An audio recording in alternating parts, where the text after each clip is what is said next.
नमस्कार बच्चों। इस वीडियो में हम कक्षा 10वीं का जो गणित है उसके लिए टॉप 50 MCQ, ठीक है, अर्थात अति महत्वपूर्ण 50 बहुविकल्पीय प्रश्नों को हल करने वाले हैं। मेरे प्यारे बच्चों, ये जो बहुविकल्पीय प्रश्न हैं आपकी परीक्षा की दृष्टि से, ठीक है, बोर्ड एग्जाम की दृष्टि से बहुत ही ज़्यादा महत्वपूर्ण होने वाले हैं। ठीक है, अगर मान लो आपकी परीक्षा में 20 क्वेश्चन आने वाले हैं, ठीक है, तो कम से कम 15 तो इन 50 में से आएंगे ही आएंगे। इसलिए आपको यह वीडियो जो है शुरू से आखिरी तक जरूर देखना है। ठीक है, कोई भी अगर मान लो बहुविकल्प जो है वो मिस हो गया या आपसे मान लो छूट गया, ठीक है, तो आपका नुकसान हो सकता है परीक्षा में। इसलिए इस वीडियो को शुरू से आखिरी तक जरूर देखिएगा। ठीक है, चलिए अपन स्टार्ट करते हैं। टॉप 50 MCQs अर्थात अति महत्वपूर्ण 50 बहुविकल्पीय प्रश्न। ठीक है, चलिए अपन स्टार्ट करते हैं नंबर 1 से। किन्हीं दो संख्याओं का LCM 60 तथा HCF 3 है। एक संख्या 12 है तो दूसरी संख्या होगी। देखो बच्चों, अपन अच्छे से जानते हैं अगर कोई दो संख्याएं सपोज A और B हैं तो उनका जो गुणनफल होता है वो HCF गुणित LCM के बराबर होता है। मतलब LCM और HCF जो होता है वो संख्याओं के गुणनफल के बराबर होता है। मान लेते हैं हमको एक संख्या जो A जो है वो 12 दे रखी है और अपने को B क्या करना है, ज्ञात करना है। HCF अपने को दे रखा है कितना, 3, यहाँ लिख देता हूँ मैं। LCM दे रखा है अपने को 60, ये लिख देता हूँ मैं। ठीक है, तो ये हो जाएगा भैया क्षेत्रीय 18, तो ये हो जाएंगे 180। तो B बराबर क्या आएगा बच्चों, 180 बटे में आएगा 12। काट देते हैं इसको, 12 एकम 12, बचेंगे यहाँ पर 6, तो 12 पंजे 60, तो B बराबर आया 15। तो हमारा सही उत्तर क्या होने वाला है बच्चों, हमारा सही उत्तर होगा B नंबर का, ऑप्शन करेक्ट होगा। ठीक है, नंबर 2 क्वेश्चन करते हैं अपन। एक शून्येतर परिमेय संख्या और एक अपरिमेय संख्या का गुणनफल होगा। देखो बच्चों, कोई भी परिमेय संख्या और अपरिमेय संख्या का गुणनफल जो है हमेशा अपरिमेय संख्या ही होता है। तो A नंबर का ऑप्शन हमारा इसका सही होगा। ठीक है, नंबर 3, वह बड़ी संख्या जिससे 17 और 125 को विभाजित करने पर क्रमशः 5 और 8 प्राप्त होते हो। ठीक है, तो अपने को क्या करना है बच्चों, HCF निकालना है। किसका, उन संख्याओं का HCF निकालना है जो 70 में से 5 घटाने पर और 125 में से 8 घटाने पर प्राप्त होगी। तो 70 में से ये 5 घटाते तो क्या मिलेगा अपने को, 65 मिलेगा। तो अपने को क्या करना है, एक तो 65 के गुणनखंड करना है, उसके बाद 125 में से 8 घटाते, तो 125 में से जब आप 8 घटाओगे तो आएगा 118। ठीक है, तो 118 के आपको गुणनखंड करना है। गुणनखंड निकाल लेते हैं। 65 के गुणनखंड क्या होंगे बच्चों, 3 से भाग जाएगा क्या, नहीं जाएगा 3 से। सबसे छोटी संख्या हमारे पास क्या है, 5, जिससे भाग जा सकता है। 5 एकम 5, 5 त्रिक 15, फिर जाएगा 13 से, 13 एकम 13। अब 118 के भी निकाल लेते हैं। तो 118 के जो गुणनखंड होंगे वो क्या होंगे, सॉरी ये 8 है ना, 8 घटा रहे हैं अपन। 125 में से 8 घटाएंगे तो 117 आएगा। यहाँ गड़बड़ हो जाती है हमारी, 100 क्या आएगा, 17 आएगा, ये 117। ठीक है, तो यहाँ क्या करना पड़ेगा अपने को, 117 के गुणनखंड करना पड़ेंगे। ठीक है, तो 117 के गुणनखंड करने के लिए अपन पहले 3 से भाग देते हैं। क्या जाएगा, 3 तिया 9, बचेंगे 2, हो जाएगा 27, 3 नाम 27। फिर 3 से दे सकते हैं, 3 एकम 3, 3 तिया 9, फिर 13 से जाएगा, ये 13 एकम 13। ठीक है, अब देखो 65 के गुणनखंड क्या आए थे, 5 गुणित 13 आए थे, और 17 के गुणनखंड क्या आए थे हमारे पास, 3 गुणित 3 गुणित 13। ठीक है, ये जो 13 है दोनों जगह कॉमन है। ठीक है, तो यही क्या होगा हमारा HCF होगा। ठीक है, HCF क्या है हमारा 13, और यही क्या होगा हमारा आंसर। तो ऑप्शन ए हमारा सही होने वाला है। क्वेश्चन नंबर 4 करेंगे। निम्नलिखित में से कौन सी अपरिमेय संख्या है। देखो बच्चों, √2 अपरिमेय संख्या है, √3 अपरिमेय संख्या है, √5 अपरिमेय संख्या है। तो सभी संख्याएं जो हैं वो क्या है, अपरिमेय संख्याएं हैं। 12, 16, 20 का HCF ज्ञात करिए। कर लेते हैं। तो देखो 12 के गुणनखंड करेंगे अपन तो आएगा 2 गुणित 2 गुणित 2 दूनी 4, 4 त्रिक 12। ठीक है, तो ये आ गया हमारे पास। उसके बाद है 12 के बाद 16, 16 के गुणनखंड करते हैं तो आएगा 2 गुणित 2 गुणित 2 गुणित 2, 2 दूनी 4, 4 दूनी 8, 8 दूनी 16। ठीक है, उसके बाद 20 के गुणनखंड करते हैं। ठीक है, देखो ये इस प्रकार से भी आप कर सकते हो, मैंने डायरेक्ट कर दिए हैं, ठीक है, करके देख लीजिएगा। 20 के गुणनखंड क्या कर सकते हैं, 2 गुणित 2, 2 दूनी 4 और 5 चौक 20, तो ये 5, ठीक है। अब देखो बच्चों HCF क्या होता है, HCF वो होता है जो इनमें से कॉमन नंबर हो, ठीक है। तो क्या कॉमन आ रहा है, 2 गुणित 2, 2 गुणित 2, 2 गुणित 2, मतलब क्या है, 2 की घात 2 यहाँ पर है और 2 की घात 2 यहाँ पर, 2 की घात 2 यहाँ पर, सब जगह से 2 की घात 2 कॉमन आ रहा है, तो 2 की घात 2 और इसको अपन हल करेंगे तो आ जाएगा 4। तो हमारा उत्तर क्या होगा, डी नंबर का ऑप्शन करेक्ट होगा, ठीक है। प्रश्न क्रमांक 6, संख्याओं 6 और 120 का अभाज्य गुणनखंड विधि से एलसीएम ज्ञात कीजिए। तो बच्चों ये सबसे पहले तो यहाँ पे लिखता हूँ मैं 6 के गुणनखंड क्या होंगे, 2 गुणित 3 होगा, ठीक है। और उसके बाद आएगा 20 के गुणनखंड क्या होंगे, 2 गुणित 2 गुणित 5, है ना, 2 दूनी 4, 5 चौक 20, ठीक है। तो ये उसको इस प्रकार भी लिख सकते हैं, 2 स्क्वायर गुणित 5, ठीक है। अब अपने को एलसीएम ज्ञात करना है, तो एलसीएम ज्ञात करने के लिए क्या करते हैं बच्चों, जो भी हमारे पास जितने भी गुणनखंड हैं, ठीक है, जो भी अभाज्य संख्याएं हैं, उन अभाज्य संख्याओं में से जितने भी गुणनखंड अपन ने निकाले हैं, उन सारे गुणनखंडों में से जो अधिकतम घात वाले गुणनखंड होते हैं, ठीक है, उच्चतम घात वाले जो गुणनखंड होते हैं उनको लिख लेते हैं और उनका गुणा कर लेते हैं। तो ठीक है, अब 2 और यहाँ पर से देखो, यहाँ पर एक गुणनखंड 2 है और यहाँ पर गुणनखंड क्या है, 2 है, ठीक है। लेकिन इसमें से उच्चतम घात किसकी है, इसकी है, तो हम यहाँ पर लिख लेंगे 2 की घात 2 गुणित, उसके बाद क्या है, ये 3 आ रहा है, यहाँ पे 3 लिख लिया, यहाँ पे 3 नहीं है, कोई बात नहीं है, अपने को तो उच्चतम घात वाले लिखना है, ठीक है। तो ये 3 लिख लिया अपन ने, है ना, गुणित क्या है 5, ये वाला 5 लिख लिया। अब इनको हल कर लेते हैं अपन, तो ये हो जाएगा 2 दूनी 4, 4 त्रिक 12, 12 पंजे 60, तो आया हमारा उत्तर 60, ठीक है। तो हमारा सही उत्तर क्या होगा बच्चों, हमारा सही उत्तर होगा सी नंबर का ऑप्शन। क्वेश्चन 7, सबसे न्यूनतम संख्या जिससे √27 को गुणा करने पर एक प्राकृतिक संख्या आ जाए, ठीक है। तो प्राकृतिक संख्या क्या होगी, प्राकृतिक संख्या ऐसी होगी जो पूर्णांक होगी, ठीक है, और साथ में जिसके ऊपर रूट नहीं हो, ठीक है। तो अब देखो ये जो 27 है ना, ये 27 का अपन एक काम करते हैं, गुणनखंड करते हैं, तो क्या आएगा, 3 गुणित 3, 3 तिया 9 गुणित 3, क्या हो गया, 3 गुणित 3 गुणित 3, 3 तिया 9, है ना, 9 तिया 27, ये आ गए 27, लेकिन ये तो क्या है, वर्गमूल में है, ठीक है। तो ये भी क्या आएगा, वर्गमूल में आएगा। अपने को उसको पूर्णांक बनाना है, ठीक है, या क्या बनाना है, प्राकृत संख्या बनाना है, तो उसके लिए क्या करना पड़ेगा, इसमें 1 और 3 का गुणा कर देना पड़ेगा, तभी तो 3 3 के 2 जोड़े बन जाएंगे, ठीक है। और ये हमारे पास क्या आ जाएगी, संख्या बाहर आ जाएगी, क्या आ जाएगी, संख्या बाहर आ जाएगी, यहाँ पे से 3 कॉमन आ जाएगा, यहाँ पे से 3 कॉमन आ जाएगा, तो ये 3 तिया 9 हो जाएगा, मतलब एक प्राकृत संख्या बन गई है। जिसके लिए अपने को क्या करना पड़ा, इसमें 3 का गुणा करना पड़ा, क्या उनसे 3 का, √3 का, तो √3 का गुणा अपने को इसमें करना पड़ेगा, यही तो पूछा उन्होंने, सबसे न्यूनतम संख्या जिससे √27 का गुणा करने पर एक प्राकृत संख्या आ जाए, वो क्या होगी बच्चों, वो होगी हमारे पास √3। अगर मान लो इसमें अपन √3 का गुणा कर देते हैं, ठीक है, तो ये क्या बन जाएगी, एक प्राकृत संख्या बन जाएगी, ठीक है। अगला प्रश्न देखते हैं, प्रश्न क्रमांक 8, रेखिक बहुपद की घात होती है। देखो बच्चों, रेखिक बहुपद की घात जो होती है वो क्या होती है, 1 होती है, तो यहाँ पे लिख देंगे अपन 1, ठीक है, आ रही बात समझ में। और द्विघातीय बहुपद की घात कितनी होगी, 2, त्रिघातीय बहुपद की 3, ठीक है। तो इस प्रकार से यहाँ पर देखना है अपने को, रेखिक बहुपद, रेखिक बहुपद मतलब जिसकी घात 1 होती हो, तो इसकी घात क्या होती है, 1 होती है, तो डी नंबर का ऑप्शन हमारा सही हो जाएगा। उसके बाद यदि द्विघात बहुपद ax² + bx + c के शून्यक अल्फा और बीटा हो, तो अल्फा इंटू बीटा का मान होगा, देखो बच्चों, अल्फा गुणित बीटा का मान अपने को देखना है, ठीक है। तो अल्फा गुणित बीटा का मान होता है c/a, ठीक है। तो ए नंबर का ऑप्शन हमारा क्या होगा, यहाँ पर सही होगा, ठीक है। तो ये गुणनफल, ठीक है।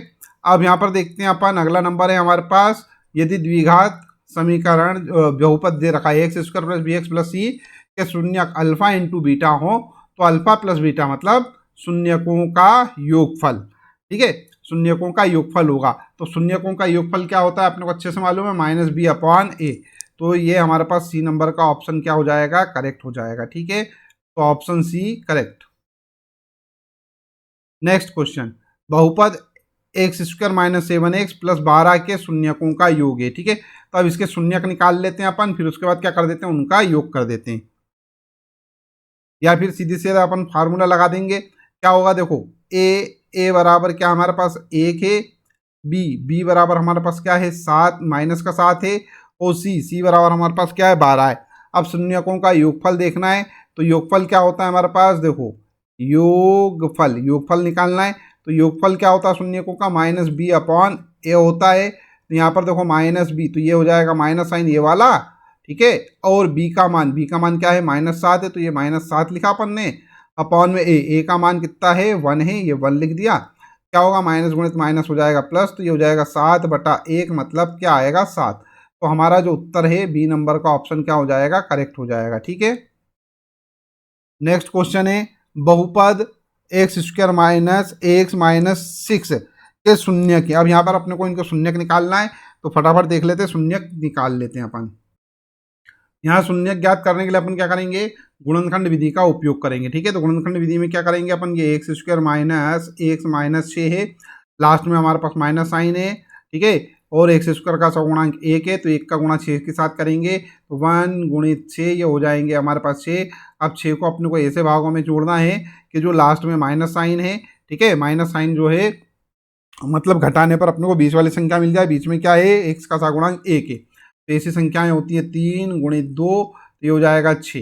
ठीक है, तो ये जो हमारे पास एक्स स्क्वायर है, इसको अपन इस सब प्रकार लिख सकते हैं, एक्स स्क्वायर माइनस ये लिखा अपन ने, और 3 माइनस 2। ठीक है, एक्स का सगुणांक 1 था, है ना, तो अपन ने उसको क्या लिख दिया 3 माइनस 1, गुणित में एक्स लिख देते हैं, और ये माइनस का 6 अपन यहाँ पे लिख देते हैं। क्या हो जाएगा बच्चों, यहाँ पर ध्यान देना, एक्स स्क्वायर तो ये ऐसा का ऐसा रहेगा, -3x प्लस 2x माइनस 6, दो के जोड़े बना लेते हैं, दो के जोड़े बनाएंगे तो ये हो जाएगा x, दो के जोड़े बना के जो कॉमन निकल रहा है उसको कॉमन निकाल लेते हैं। कॉमन क्या निकल रहा है, यहाँ पर से x निकल रहा है, तो यहाँ से बचेगा अपने पास x माइनस 3, यहाँ पर से 2 कॉमन निकल रहा है, तो प्लस का 2, अंदर से बचेगा x माइनस 3। अब जी शून्यक के निकालने के लिए क्या होगा, x माइनस 3 बराबर 0 होगा, और x प्लस 2, ठीक है, बराबर क्या होगा 0 होगा। यहाँ से x बराबर क्या आएगा 3, और x बराबर क्या आएगा माइनस का 2। तो हमारे शून्य क्या हो जाएंगे, -2, 3 या 3, -2। कहीं दिख रहा है क्या उत्तर, तो ये सी नंबर का ऑप्शन हमारा सही दिख रहा है, 3, -2। ठीक है, तो ये सी नंबर का ऑप्शन करेक्ट। ठीक है, नेक्स्ट रैखिक समीकरण x प्लस 2y माइनस 5 और 4x प्लस 8y माइनस 20 के हल होंगे। देखो समीकरण लिख लेते हैं अपन फटाफट, x plus 2y minus 5 is equal to 0, और उसके बाद क्या है 4x plus 8y minus 20 is equal to 0। ठीक है, अब एक काम करते हैं, जो समीकरण 1 मान लेते हैं, इसको मान लेते हैं समीकरण 2। समीकरण 1 जो है उसमें अपन 4 का गुणा कर देते हैं, और समीकरण 2 में अपन 1 का गुणा कर देते हैं, x का सगुणांक है। ठीक है, तो ये वाली जो समीकरण क्या बन जाएगी, ये बन जाएगी 4x प्लस 4 दूना 8y माइनस 5 चौक 20, 20 बराबर 0। यहाँ 1 का गुणा करेंगे अपन, x का सगुणांक, यहाँ देखो x का सगुणांक 4 था तो 4 का गुणा कर दिया, यहाँ x का सगुणांक क्या है 1 ही। ठीक है, कुछ भी नहीं है तो अपन क्या मान लेते हैं 1, तो 1 का गुणा कर रहे हैं तो यही समीकरण आ जाएगा, है ना। तो क्या हो जाएगा 4x plus 8y minus 20 is equal to 0। देखो बच्चों दोनों समीकरण हमारी क्या दिख रही हैं, एक जैसी दिख रही हैं। इसका मतलब क्या है कि दोनों समीकरण की जो रेखाएं होंगी वो एक के ऊपर एक होंगी, मतलब क्या होंगी, समपाती होंगी, है ना। तो ऐसी स्थिति में क्या होगा, बहुत सारे हल निकलेंगे। एक तो ये रेखा बन गई और इसी के ऊपर दूसरी चली जाए, मतलब बहुत सारी जगह टच करेगी, यहाँ कर रही है, यहाँ टच, यहाँ यहाँ यहाँ यहाँ बहुत सारे बिंदुओं पर टच कर रही है, तो इसके क्या होंगे, बहुत सारे हल होंगे, तो अपरिमित रूप से अनेक हल होंगे। तो बी नंबर का ऑप्शन हमारा सही होगा। 14 समीकरण निकाय a1x plus b1y plus c1 is equal to 0 तथा a2x plus b2y plus c2 is equal to 0 ये एक अद्वितीय हल होने की शर्त है। देखो बच्चों, समीकरण निकाय का एक अद्वितीय हल कब होता है, जब हमारे पास a1/a2 बराबर ना हो b1/b2 के, तो ए ऑप्शन हमारा इसका सही हो जाएगा। ये तो बच्चों ये जो है ना, ये एक हल के लिए प्रतिबंध है, ठीक है, और ये वाला जो प्रतिबंध है, ठीक है, ये क्या है, अंततः अनेक हल के लिए प्रतिबंध होगा, है ना, मतलब बहुत सारे हलों के लिए प्रतिबंध होगा, ठीक है, अनेक हल। और ये वाला जो है, ठीक है, इसमें कोई हल नहीं होगा, यहाँ क्या होगा, कोई हल नहीं, ठीक है। तो ध्यान दो, अगर ये वाला भाग लिखा हुआ आ जाए तो कोई हल नहीं होगा, और ये इतना वाला पार्ट लिखा हुआ आ जाए तो अनेक हल होंगे, और ये इतना लिखा हुआ आया था यहाँ पर हमारे पास, ठीक है, तो ये एक अद्वितीय हल है। एक अद्वितीय हल के लिए ये, कोई हल के लिए नहीं। A1/A2, B1/B2, C1/C2 ये क्या होंगे, बराबर होंगे। और अनेक हल के लिए A1/A2 बराबर होगा B1/B2 के, लेकिन ये बराबर नहीं होगा C1/C2 के, ठीक है। चलिए नेक्स्ट करते हैं अपन। समीकरण 3x प्लस 2y बराबर 7 में यदि x का मान 5 हो तो y का मान होगा। तो x का मान क्या दे रखा है, यहाँ पर 5 दे रखा है, तो एक काम करते हैं, इस x की जगह 5 लिख देते हैं, तो क्या हो जाएगा 3 गुणित 5, ये x की जगह क्या लिख दिया 5, प्लस 2y बराबर 7, ठीक है, 5 3 15, तो ये हो जाएगा 2y बराबर 7 माइनस 15, तो ये हो जाएगा y बराबर 7 में से 15 गए तो बचेंगे माइनस का 8, ये 2 यहाँ पर गुणित में था तो नीचे आ जाएगा इसमें बटे में, 2 चौक 8, तो ये हो जाएगा माइनस के 4, तो माइनस का 4, ये आंसर दिख रहा है अपने को सी नंबर का ऑप्शन करेक्ट। 16 A1/A2 बराबर नहीं है B1/B2, तो रैखिक समीकरण युग्म का क्या होगा, एक अद्वितीय हल होगा, बता ही दिया था मैंने, क्या होगा, का एक अद्वितीय हल होगा। यहाँ दे रखा है A1/A2 बराबर नहीं है B1/B2 के, सॉरी A1/A2 बराबर B1/B2 बराबर नहीं है C1/C2 के, ठीक है। तो दोनों समीकरण क्या होंगी, एक ही रेखा को निरूपित करेंगी, ठीक है। आ रही बात समझ में। ऐसी स्थिति में क्या होगा, ऐसी स्थिति में क्या होगा, अंततः अनेक हल होंगे, बहुत सारे हल होंगे। तो यहाँ पर क्या एक अद्वितीय हल है, गलत है, कोई हल नहीं है, ये भी गलत है, अंततः अनेक हल है, ये वाला ऑप्शन सही है, तो सी नंबर का ऑप्शन करेक्ट। तीसरा A1/A2 बराबर है B1/B2 के बराबर है C1/C2, मतलब तीनों अनुपात बराबर दे रखे। और अपने को अच्छे से मालूम है, जब तीनों अनुपात बराबर होते हैं तो हमको क्या मिलती हैं, दो समांतर रेखाएं मिलती हैं जो कभी भी एक दूसरे को प्रतिच्छेद नहीं करेंगी। एक दूसरे को प्रतिच्छेद नहीं करेंगी इसका क्या मतलब है, कि कभी भी एक दूसरे को टच नहीं करेंगी। जब टच नहीं करेंगी तो सीधी सी बात है, इसके कोई भी हल नहीं होगा। तो यहाँ पर क्या लिख सकते हैं अपन, कोई हल नहीं है, तो आंसर ऑप्शन बी करेक्ट होगा, ठीक है। नेक्स्ट क्वेश्चन है क्वेश्चन नंबर 19। समीकरण 3x माइनस 5y प्लस के बराबर 0 यदि x बराबर 2 तथा y बराबर -2 हो तो k का मान है, भैया निकाल लेंगे।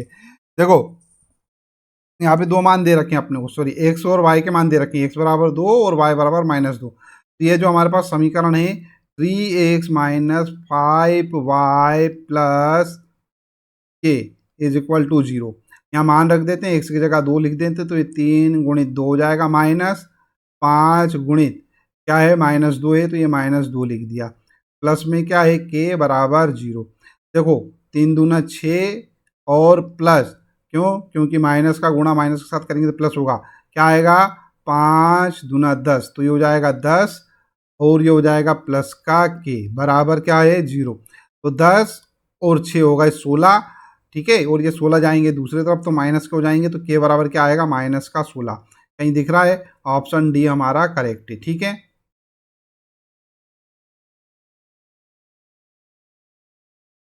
नेक्स्ट क्वेश्चन करते हैं, क्वेश्चन नंबर 20।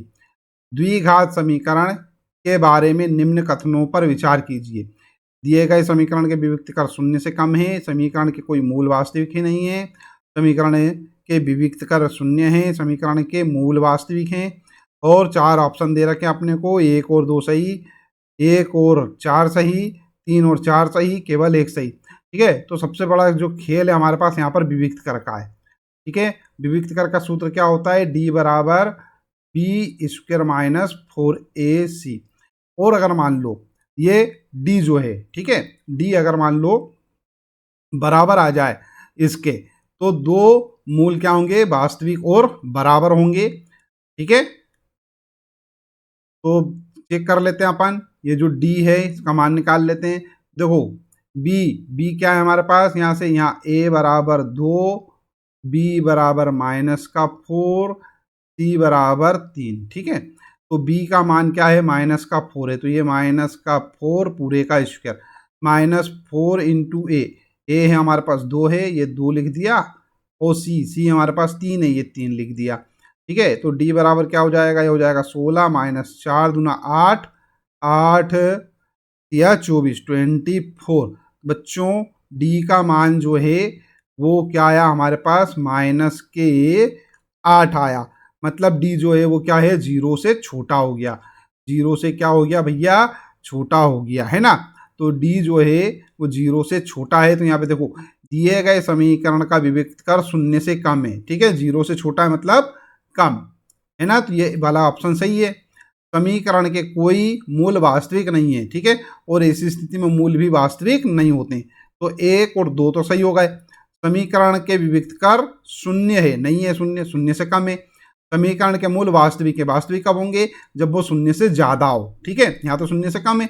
तो ये वाला जो पहला और दूसरा ऑप्शन सही हो रहा है हमारे पास, तो उत्तर लिखेंगे पहला और दूसरा सही है। तो ए नंबर का ऑप्शन हमारा क्या हो जाएगा, करेक्ट हो जाएगा।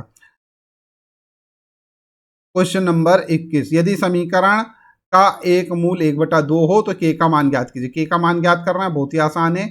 एक्स की जगह क्या रख दो अपन, 1/2 रख दो, के का मान ऑटोमेटिक आ जाएगा। तो एक्स का मान क्या रखते हैं, 1/2। तो यहाँ पे देखो एक्स स्क्वायर है, ये एक्स स्क्वायर है, तो यहाँ हो जाएगा 1/2 का स्क्वायर प्लस के को ऐसा का ऐसा लिख देते हैं अपन। एक्स की जगह क्या लिखना है, 1/2 लिखना है, 1/2 लिख दिया अपन ने। और ये माइनस के 5/4 बराबर में क्या है, 0 है। तो ये हो जाएंगे हमारे पास कितने, ये इस पूरे को इधर ले आओ, तो हो जाएगा हमारे पास क्या, k/2। ठीक है, इसको हल कर लेते हैं। 1/4, चलो हल करते हैं अपन। एक k/2 और ये -5/4 बराबर 0। अब इस k/2 को यहीं रहने देते हैं अभी अपन, और बाकी सबको दूसरी तरफ ले जाते हैं। ये -5/4 दूसरी तरफ जाएगा तो प्लस का हो जाएगा, -5/4 माइनस 1/4 दूसरी तरफ जाएगा तो माइनस का हो जाएगा, तो ये माइनस का 1/4 करेक्ट है। एलसीएम ले लेते हैं बच्चों। एलसीएम लिया अपन ने, क्या आएगा हमारे पास, एलसीएम आ जाएगा ये 4, 5 माइनस 1/4 अर्थात क्या, 5 में से 1 गए तो 4, तो 4/4 मतलब क्या, 4 एकम 4 1। ठीक है, क्या आ रहा है, k/2 बराबर 1 आ रहा है। ये चला जाएगा इधर, तो k का मान हो जाएगा 2। ठीक है, तो k बराबर 2 कहीं दिख रहा है क्या, ये a बराबर, मतलब ए जो ऑप्शन है वो हमारा सही हो जाएगा। नेक्स्ट क्वेश्चन 22, द्विघात समीकरण ax² plus bx plus c बराबर 0 में a बराबर नहीं है 0 के, तो दो बराबर वास्तविक मूल होंगे। ठीक है, अब मूल वास्तविक कब होते हैं, जब अपने को मालूम होता है कि b² माइनस 4ac मतलब विविक्त का, तो ये लिखा अपन ने d बराबर 0। ये जो मान है d, ठीक है, b² माइनस 4ac, ये विविक्त कर जो है वो क्या हो, 0 से बड़ा हो या 0 के बराबर हो, तो मूल वास्तविक होते हैं। ठीक है, तो अब देखो तीन स्थितियां हो सकती हैं हमारे पास। b² माइनस 4ac बड़ा हो 0 के, तो क्या होंगे, मूल वास्तविक व भिन्न भिन्न होंगे। मूल वास्तविक और अलग अलग या भिन्न भिन्न। ठीक है, एक ही बात है। और b² माइनस 4ac हो बराबर 0 हो, बराबर क्या हो, 0 हो, बराबर 0, तो भी क्या होंगे, मूल वास्तविक होंगे और एक समान होंगे। ठीक है, तो दो मूल वास्तविक और एक समान होंगे। ठीक है, या फिर सीधे दो हटा देते हैं अपन, जब दोनों समान होते हैं तो मूल वास्तविक और समान होंगे। ठीक है, तीसरी स्थिति बन जाएगी क्या, b² माइनस 4ac। ठीक है, ये क्या हो, 0 से छोटा हो। जब 0 से छोटा हो तो मूल क्या होंगे, अवास्तविक होंगे। ठीक है, मूल अवास्तविक होंगे, अवास्तविक, या क्या होंगे, मूल अवास्तविक होंगे, या फिर मूल जो होंगे उनका कोई अस्तित्व नहीं होगा। ठीक है, या काल्पनिक होंगे। ठीक है, काल्पनिक, इस प्रकार से लिख सकते हैं। करेक्ट है। तो ये 22 का जो अपने को दिख रहा है क्या प्रश्न में, वास्तविक मूल होंगे। ठीक है, दो बराबर वास्तविक मूल होंगे। ठीक है, तो दो बराबर वास्तविक मूल कब होते हैं, जब क्या हो, बी स्क्वायर माइनस 4ac 0 के बराबर हो। ठीक है, तो यहाँ पर लिख दिया अपन ने, ये देखो कहीं दिख रहा है option B square minus 4ac बराबर 0, तो डी नंबर का ऑप्शन हमारा सही दिख रहा है, डी ऑप्शन उत्तर सही है। 23, 3 के प्रथम 5 गुणजों का योग ज्ञात कीजिए। तो 3 के प्रथम 5 गुणज क्या होंगे, 3 गुणित 1 तो हो जाएगा 3 एकम 3, 3 गुणित 2, ठीक है 3 ये 6 और 3 तिया 9, 3 चौक 12, 3 पंजे 15। ठीक है, इन सबका जोड़ निकाल लो। 6 3 9 9 दूनी 18 19 20 20 5 25 की 5 हासिल की आई 2, 2 और 1 3 और 1 4 हो गए 45। कहीं दिख रहा है 45, ए नंबर का ऑप्शन हमारा सही है। ठीक है, आ रही बात समझ में। चलिए बच्चों, एक तरीका तो ये हो गया। ठीक है, अब एक और तरीका क्या होगा, देखो 3 के प्रथम 5 गुणज क्या होंगे, 3 6 9 12 15, मतलब ये क्या बन रहा है, एक समांतर श्रेणी बन रही है। ठीक है, क्या बन रही है, ये एक समांतर श्रेणी बन रही है, जिसका प्रथम पद क्या है, 3 है।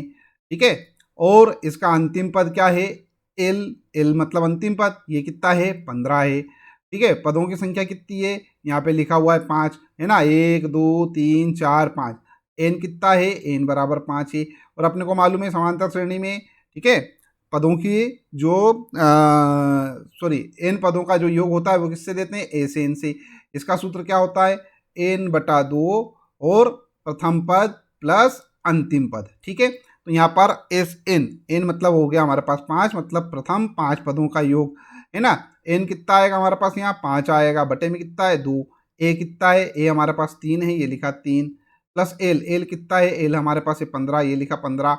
ठीक है, अब क्या हो जाएगा बच्चों, ये हो जाएगा 5 बटा 2, ये हो जाएगा 15 और 3 18। ठीक है, अब इसको काट देते हैं अपन, 2 नाम 18, 9 का गुणा करेंगे 5 में तो आ जाएगा हमारे पास कितना 45, तो भी क्या आया, यही आंसर आया। अच्छा, इसका उपयोग अपन कब करेंगे भैया, देखो यहाँ पे तो सीधी सीधी बात है, ऑप्शन आ रहे थे हमारे पास, केवल बहुविकल्पीय था, तो अपन ने क्या करा, इस प्रकार से कर लिया। लेकिन जब आपको प्रश्न पूछा जाए, ठीक है, तो इस प्रकार से आपको हल करना पड़ेगा, परीक्षा में इसी प्रकार से करना पड़ेगा हल। ठीक है, और अगर मान लो यहाँ तो 5 संख्याएं थी, अगर 5 से बड़ी संख्याएं होती, 5 से ज़्यादा होती, मान लो 25 30, बोल देता कि 3 के प्रथम 50 गुणजों का क्या करो, योग ज्ञात करो, तब क्या करते, तब तो अपने को यही काम करना पड़ता, क्या करना पड़ता, यही वाले सूत्र का उपयोग करके हल करना पड़ता। फिर अपन ऐसा नहीं करते कि 50 तक संख्या निकाले, 50 तक गुणा करते 3 का, और फिर क्या करते उनको जोड़ते, तो बहुत ज़्यादा समय लगता, पूरी परीक्षा ही खत्म हो जाती है हमारी। ठीक है ना, तो बड़ी संख्याओं के लिए, ज़्यादा संख्याओं के लिए अपने को क्या करना पड़ेगा, ये फार्मूले का उपयोग करना पड़ेगा। चलिए आगे बढ़ते हैं, अपन नेक्स्ट क्वेश्चन देखते हैं। AP बराबर -3 -1/2 का 11वां पद है, 11वां पद निकालना अपने को। देखो बच्चों, यहाँ पे भी अपने को क्या दे रखा है, a बराबर -3 है, मतलब प्रथम पद क्या है, 3 है। सार्वांतर निकालना है अपने को, सार्वांतर क्या होता है, D, वो होता है बाद वाला पद में से पहले वाला पद घटा दो। तो ये बाद वाला पद क्या है हमारे पास, -1/2। ठीक है, या काम करते ये 2 में से इसको घटा देते हैं, ठीक है, तो भी उत्तर आ जाएगा, सरल यही रहेगा, 2 माइनस, और ये -1/2 इसका, तो ये -1/2। ठीक है, हल करते हैं, माइनस माइनस हो जाएगा प्लस, तो ये आ गया 2 + 1/2। ठीक है, एक अपने मन से अगर मान लें अपन, तो एलसीएम लेंगे तो क्या आ जाएगा, 2 दूनी 4 प्लस 1 एकम 1 और बटे में क्या आएगा 2, तो हो जाएगा 4 और 1 5, 5/2। तो ये तो आ गया बच्चों डी का मान। ठीक है, अब अपने को क्या करना है, 11वां पद ज्ञात करना है। तो 11वां पद मतलब क्या, n बराबर हो जाएगा 11, तो अपने को क्या ज्ञात करना है, a11 ज्ञात करना है। ठीक है, तो an का फार्मूला लिख लेते हैं पहले। तो an का फार्मूला क्या होता है, a + n-1 इंटू डी। ठीक है, अपने को ज्ञात करना है a11, तो एन की जगह क्या लिख देंगे 11। ठीक है, तो ये हो गया ए कितना है भैया, ए हमारा -3 है, ये -3 प्लस एन कितना है 11, ये 11 -1, डी कितना निकाला 5/2 निकाला, ये 5/2 आ गया। हल करेंगे अपन। ठीक है, a11 क्या हो जाएगा, ये हो जाएगा -3 और ये +11 में से 1 गए तो बचे 10, ठीक है, और गुणित 5/2, ठीक है। अब इसको काट देते हैं अपन, तो 2 एकम 2, 2 पंजे 10, पचम 25, तो A11 क्या आ जाएगा हमारे पास, A11 आ जाएगा हमारे पास -3 और पचम 25, ये हो जाएंगे +25। तो A11 आ जाएगा हमारे पास, 25 में से 3 घटा देंगे अपन, भैया बचेंगे हमारे पास कितने, 22, ठीक है। और यही क्या होगा, हमारा आंसर होगा। तो 22 कहीं दिख रहा है क्या, ये दिख रहा है, बी नंबर का ऑप्शन करेक्ट हो जाएगा हमारा, ठीक है। चलिए क्वेश्चन नंबर 25 करते हैं, ठीक है। तो मतलब ये जो पार्ट कर रहे हैं अपन, इसका लास्ट वाला क्वेश्चन क्या है हमारे पास, बिंदुओं 2,3 और 5,6 के बीच की दूरी है, क्या है भैया। तो दूरी सूत्र निकालते हैं। दूरी सूत्र अपने को मालूम है, डी बराबर क्या होता है, वो होता है हमारे पास x2 - x1 का होल हाफ स्क्वायर, ठीक है, प्लस y2 - y1 का होल हाफ स्क्वायर, ठीक है, ये फार्मूला होता है। तो देखो ये डी निकालना है, दूरी निकालना है, ये ब्रैकेट सॉरी ये करनी लगा दी मैंने, रूट लगा दिया। अब यहाँ पर देखो इसको अपन मान लेते हैं x1 x2 और ये वाला हो जाएगा हमारे पास y2, ये हो जाएगा x1 और ये हो जाएगा y2, ठीक है। तो x2 में से y2 घटाना मतलब 5 - 2, यहाँ लिखा मैंने 5 - 2 का होल हाफ स्क्वायर प्लस 6 - 3, ये 6 - 3 का होल हाफ स्क्वायर, ठीक है। तो d बराबर क्या आ जाएगा, 5 में से 2 गए तो 3 बचे, तो ये हो जाएगा हमारे पास 3 का स्क्वायर प्लस 6 में से 3 गए तो ये हो जाएगा 3 का स्क्वायर, ठीक है। तो d बराबर क्या आ जाएगा हमारे पास, d बराबर आ जाएगा हमारे पास यहाँ पर से, ये हो जाएगा 9 + 9, ठीक है। तो d बराबर क्या आ जाएगा, वर्गमूल में 18, ठीक है। इसको और आगे हम अच्छे से हल कर सकते हैं क्या, अगर मान लो अपन इसको हल करें तो 18 के क्या करते हैं अपन, गुणनखंड निकाल लेते हैं, 2 नाम 18, 3 तिया 9, 3 एकम 3, तो ये 3 तो आ जाएगा बाहर और 2 चला जाएगा अंदर, तो d बराबर आ जाएगा हमारे पास क्या, 3√2, ठीक है। तो ये आंसर हो जाएगा, देखो कहीं दिख रहा है क्या ऑप्शन, तो ऑप्शन नंबर बी हमारा करेक्ट दिखाई दे रहा है, तो ये ऑप्शन सही है, ठीक है। तो मेरे प्यारे बच्चों, आई होप आपको समझ में आ गए होंगे, सारे प्रश्न समझ में आ गए हैं तो वीडियो को लाइक कर दीजिए, चैनल सब्सक्राइब ना किया तो जरूर से चैनल सब्सक्राइब कर लीजिए। चलिए बच्चों क्वेश्चन नंबर 26 अपन सॉल्व करते हैं। दो त्रिभुज समरूप होते हैं, ठीक है, हमारे पास ऑप्शन दे रखे हैं, यदि इनके संगत कोण बराबर हो, इनकी संगत भुजाएं एक ही अनुपात अर्थात समानुपाती होती हैं, उपयुक्त दोनों और इनमें से कोई नहीं। तो बच्चों हमारे पास ऑप्शन नंबर सी जो है वो करेक्ट होगा, क्यों, कारण उसका ये है कि अपन अच्छे से जानते हैं कोई भी त्रिभुज समरूप कब होते हैं, जब उनके संगत कोण बराबर होते हैं और उनकी संगत भुजाएं क्या होती हैं, समानुपाती होती हैं, ठीक है। तो ऑप्शन नंबर सी हमारा क्या होगा, करेक्ट होगा, ठीक है। नेक्स्ट क्वेश्चन हमारे पास 27, यदि एक समकोण त्रिभुज में ABC में कोण सी 90 डिग्री हो, AC बराबर 3 सेंटीमीटर और BC बराबर 4 सेंटीमीटर हो, तो बिंदु C से जाने वाली माध्यिका की माप होगी।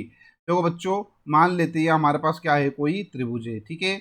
इस त्रिभुज में अपने को क्या बोल रहा है वो, कि ये वाला जो पॉइंट है ये C है, ठीक है, ये वाला जो कोण है ये C है ना। अब इसमें से क्या दे रखा है, ए और ये बी, ए बी सी, सी कोण जो है वो समकोण है, ठीक है, अपन ने इसलिए बीच में बनाया है इसको 90 डिग्री का, है ना।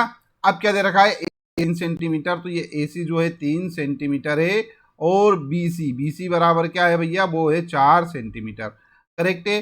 अब अपने को निकालना है कि सी से जाने वाली माध्यिका क्या होगी, जो इसके लंबवत होगी, किसके, ए बी के, और जो ए बी को क्या करेगी, सो दो बराबर भागों में विभक्त करेगी, ठीक है, ज्ञात करना है, ठीक है। उसके लिए अपन एक काम करते हैं, ए बी का मान ज्ञात करते हैं और ए बी का मान निकाल के उसको क्या करेंगे, 2 से भाग दे देंगे। आ रही बात समझ में। तो एक काम करते हैं, ये ए बी का मान निकाल लेते हैं। ए बी का मान क्या होगा भैया, देखो ये यहाँ पर से देखो क्या हो जाएगा, ए बी स्क्वायर बराबर A C square plus B C square, ठीक है। क्या है, लंब का वर्ग प्लस आधार का वर्ग बराबर कर्ण का वर्ग। ठीक है, तो यहाँ पर से ए बी का मान अपने को निकालना है। ए सी कितना है भैया, ए सी हमारे पास 3 का वर्ग हो जाएगा। बी सी कितना है, 4 है, 4 का वर्ग हो जाएगा, तो हो जाएगा 9 प्लस 16 बराबर आएगा हमारे पास कितना, 25। तो यहाँ से ए बी जो है वो क्या आ जाएगा, 5 आ जाएगा। ठीक है, क्यों, 5 25 है ना, दोनों पक्षों का वर्गमूल लेने पर। अब अपने को निकालना है क्या, ए सी डी। ठीक है, तो माध्यिका क्या हो जाएगी, 5/2, तो ये हो जाएगा 2.5। तो उत्तर हमारा जो है ए नंबर का ऑप्शन करेक्ट रहेगा। ठीक है, तो ये हमारे पास ऑप्शन ए इज करेक्ट। ठीक, नेक्स्ट क्वेश्चन देखते हैं 28। ठीक है, दी गई आकृति में डी समांतर है बीसी के। तो ये जो डी है ये समांतर है किसके, बीसी के। तो ये तो हो गई भैया समांतर, है ना। एडी जो है वो 1.5 है, तो ये एडी 1.5, डीबी हमारे पास 3, एई 2, ये 2, और क्या करना है, ईसी अपने को फाइंड करना है, तो ये वाली वैल्यू अपने को फाइंड करना है। सीधी सी बात है, डी बीसी के समांतर है, तो अपन अच्छे से जानते हैं कि कोई भी रेखा, ठीक है, किसी त्रिभुज में दो भुजाओं को यदि क्या करती है, किसी तीसरी भुजा के समांतर विभक्त करती है, ठीक है, तो वो क्या करेगी, जो दी गई दोनों भुजाएं हैं उनको समान अनुपात में विभक्त करेगी। तो दो भुजाएं हमारे पास क्या हो गई, ए बी और ए सी, इनको क्या करेगी, समान अनुपात में विभक्त करेगी। ठीक है, तो ये 1.5 बटे में 3 बराबर होगा किसके, 2, ये 2 बटे में क्या, ईसी के। ठीक है, अरे भैया क्या हो जाएगा, ए डी बटा डी बी बराबर ए ई बटा ई सी, करेक्ट है। तो इनकी वैल्यू रख दी अपन ने यहाँ पर, है ना। अब ई सी क्या हो जाएगा, ये आ जाएगा यहाँ पर, तो ये ई सी बराबर, देखो 3 का गुणा 2 में तो ये हो जाएगा 6, और ये 1.5 आ जाएगा बटे में 1.5, करेक्ट है। अपन एक काम करते हैं, यहाँ पर 2 से गुणा कर देते हैं, यहाँ पे भी 2 से गुणा कर देते हैं, तो क्या हो जाएगा, 1.5 गुणित 2 हो जाएगा 3। ठीक है, और ये 6 दूनी 12, 12 बटे 3, 3 चौक 12, तो उत्तर आएगा इसी बराबर 4। ठीक है, तो ये हमारे पास ऑप्शन बी जो है ये क्या हो जाएगा। नेक्स्ट क्वेश्चन हमारे पास 29, एडी और पीएम त्रिभुज एबीसी और पीक्यूआर की क्रमशः माध्यिकाएं हैं, जबकि त्रिभुज एबीसी समरूप है त्रिभुज पीक्यूआर के। यदि ए बी समानुपाती हो पी क्यू के, तब 3:5 है, ये अपने को मान दे रखा है, ए बी अनुपात पी क्यू। ठीक है, इसका अनुपात दे रखा है 3:5, तो ए डी अनुपात पी एम निकालना है अपने को, तो मतलब ए डी और पी एम का अनुपात ज्ञात करना है। देखो मान लेते हैं ये त्रिभुज हमारे पास क्या है, त्रिभुज ए बी सी, त्रिभुज ए बी सी। ठीक है, और ये यहाँ पर माध्यिका दे रखी है अपने को एडी। ठीक है, एक और त्रिभुज मान लेते हैं, ये त्रिभुज हमारे पास है कोई अन्य त्रिभुज जो कि क्या है, पी क्यू आर। ठीक है, और इसकी माध्यिका यहाँ पर दे रखी है अपने को पी एम। ठीक है, अब देखो अपने को क्या करना है, यहाँ पर ए बी अनुपात पी क्यू, मतलब ए बी और पी क्यू का अनुपात दे रखा है अपने को। ठीक है, ए बी अनुपात पी क्यू। ठीक है, ए बी बटा पी क्यू। और ध्यान दो बच्चों, अपने को अच्छे से मालूम है कि अगर मान लो कोई दो त्रिभुज हैं जो कि क्या है, समरूप हैं, तब उसकी संगत भुजाएं क्या होती हैं, अनुपातिक होती हैं। तो ये अनुपातिक दिख दी, ठीक है, तब उसकी माध्यिकाएं भी क्या होती हैं, अनुपातिक होती हैं। तो यहाँ पर से क्या आएगा बच्चों, ए डी बटा पी एम। अब ए बी बटा पी क्यू, ए बी बटा पी क्यू अपने को दे रखा है 3/5, तो यहाँ पर से ए डी बटा पी बी, ये भी क्या हो जाएगा, 3:5। ठीक है, तो ऑप्शन सी हमारा क्या होगा, यहाँ पर से करेक्ट होगा। ठीक है, नेक्स्ट क्वेश्चन है, ए ओ बी सी एक आयत है जिसके 3 शीर्ष हैं, इसका विकर्ण अपने को निकालना है। ठीक है, निकाल लेते हैं। ये हमारे पास मान लो क्या है, कोई आयत है। ठीक है, क्या दे रखा है, ए ओ बी सी। ठीक है, अब ए के जो निर्देशांक दे रखे हैं अपने को, क्या दे रखे हैं, वो 0,3, और ओ के दे रखे हैं 0,0, और बी के दे रखे हैं अपने को 5,0। और क्या दे रखा है भैया, और अपने को सी के निर्देशांक नहीं दे रखे हैं, उनसे अपने को काम भी नहीं। क्या बोल रहा है कि एक आयत है जिसके 3 शीर्ष दे रखे हैं, इसका विकर्ण है। अब देखो बच्चों, विकर्ण क्या होंगे, एक तो ये विकर्ण होगा ए बी, ठीक है, और एक विकर्ण होगा क्या, ओ सी। करेक्ट है। अब यहाँ पर देखो ओसी तो अपन निकाल नहीं सकते क्योंकि सी बिंदु अपने को ज्ञात नहीं है, ए भी जरूर निकाल सकते हैं अपन, ठीक है। दूरी सूत्र से अपन ए बी के बीच की दूरी निकाल लेंगे तो विकर्ण का मान आ जाएगा। तो दूरी सूत्र से क्या निकालेंगे अपन, ए बी, ठीक है। यहाँ पर इसको इस प्रकार से लिख सकते हैं अपन, क्या, ये 5 माइनस 0, ठीक है, 5 माइनस 0 का होल ऑफ स्क्वायर प्लस ये 0 माइनस 3, ठीक है, 0 minus 3 whole of square. Correct है। अब इसको अपन सॉल्व करेंगे। यहाँ पर से ध्यान दो बच्चों, ये हो जाएगा 5 25 25, ठीक है।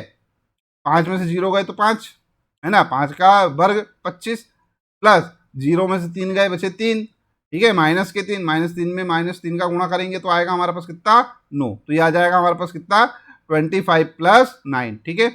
जोड़ लो इनको, इसको जोड़ेंगे अपन तो क्या आएगा, 34 आएगा, ठीक है। अब ये 34 का वर्गमूल, अच्छा ये आंसर ही दे रखा है डायरेक्ट, तो ये हमारे पास सी नंबर का जो ऑप्शन है वो क्या हो जाएगा, करेक्ट हो जाएगा, ठीक है।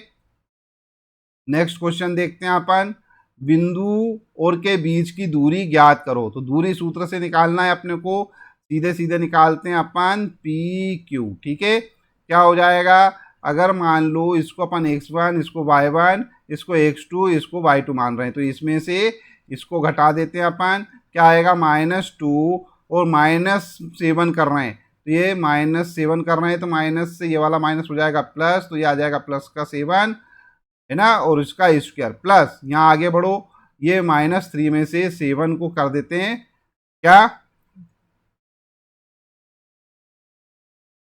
प्लस, ये हो जाएगा -3 और इसमें से 7 को माइनस करना है तो ये माइनस का 7 और क्या करना है या स्क्वायर, ठीक है। क्या आएगा बच्चों, P Q is equal to, देखो यहाँ पर, यहाँ हो जाएगा ये -2 और ये +7, ये हो जाएगा 5, तो ये हो जाएगा 5 का स्क्वायर प्लस, और ये 7 और 3 ये हो जाएंगे 10, माइनस के 10 का स्क्वायर। करेक्ट है।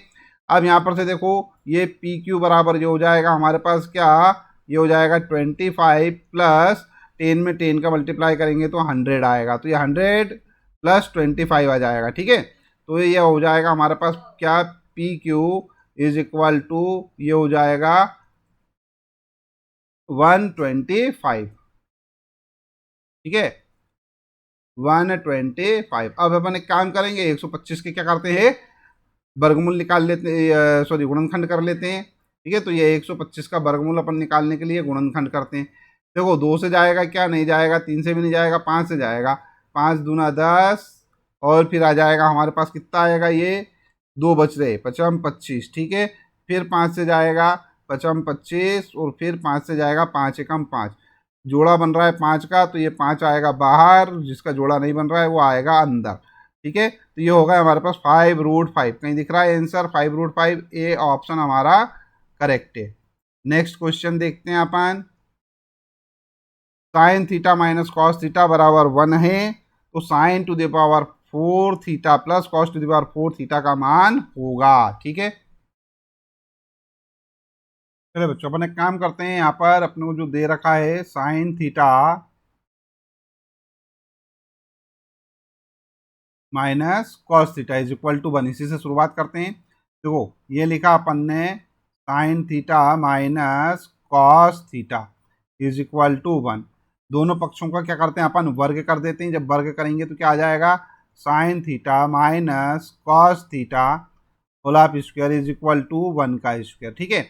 अब यहाँ पर फार्मूला लगा देंगे A minus B whole of square का, क्या होता है वो, ए स्क्वायर मतलब sine square theta plus B square मतलब क्या, कॉस स्क्वायर थीटा, ठीक है, और -2ab, तो -2 साइन थीटा कॉस थीटा, ठीक है, इज इक्वल टू 1 का स्क्वायर क्या आएगा, 1 आएगा, ठीक है। अब ये देखो, ये sign square theta plus cos square theta क्या होता है, 1 होता है, अपने को अच्छे से मालूम है। तो ये लिखा 1 -2 साइन थीटा कॉस थीटा, यहाँ पे लिख देता हूँ मैं 2 sine theta cos theta is equal to 1, ये वाला 1 से ये वाला 1 कैंसिल हो जाएगा, क्या आएगा, -2 sine theta is equal to 0, ठीक है। तो -2 sin theta into cos theta is equal to 0। ठीक है, अब ये 2 इधर जाएगा अपॉन में, तो ये हो जाएगा 0। तो यहाँ पर से बच्चों आ जाएगा हमारे पास क्या, sine theta into cos theta is equal to आ जाएगा हमारे पास 0। ठीक है, इसको अपने को याद रखना, ये इतना हिस्सा अपन याद रखेंगे। ठीक है, बाकी अब अपन और आगे सॉल्व करते हैं। अब देखो ये वाला हिस्सा है, इसको सॉल्व करने के लिए अपन एक काम करते हैं, फार्मूला लगाएंगे यहाँ पर देखो, sign square theta plus cos square theta. ठीक है, देखो ए स्क्वायर प्लस बी स्क्वायर का फॉर्मूला। ठीक है, तो क्या ये, अच्छा इस पूरे का अपन क्या करते हैं, वर्ग कर लेते हैं। ठीक है, ये पूरे का वर्ग अगर अपन कर लें क्या होगा, देखो sign square theta plus cos square theta पूरे का स्क्वायर है हमारे पास ये, तो ए प्लस बी का होल स्क्वायर, इसको अपन क्या करते हैं ए मान लेते हैं, इसको मान लेते हैं अपन बी। ठीक है, तो फार्मूला क्या बनता है उसका, ये देखो यहाँ पे अपन क्या करेंगे, फार्मूला लगाते हैं, तो क्या बन जाएगा, ए स्क्वायर मतलब क्या, साइन स्क्वायर है ना, तो साइन स्क्वायर का भी स्क्वायर करेंगे तो साइन की पावर क्या हो जाएगी 4, प्लस कॉस स्क्वायर, ये बी की जगह है तो यहाँ पर से क्या आ जाएगा, बी का स्क्वायर मतलब कॉस स्क्वायर का भी स्क्वायर, तो ये हो जाएगा हमारे पास क्या, cos square theta plus 2ab, तो ये 2 sign square theta cos square theta. ठीक है, तो ये साइन स्क्वायर थीटा और ये कॉस स्क्वायर थीटा। ठीक है, आ रही बात समझ में। अब हम एक काम करते हैं, ये वाला जो हिस्सा है इसको इस तरह रहने देते हैं और इसको दूसरी तरफ ले जाते हैं।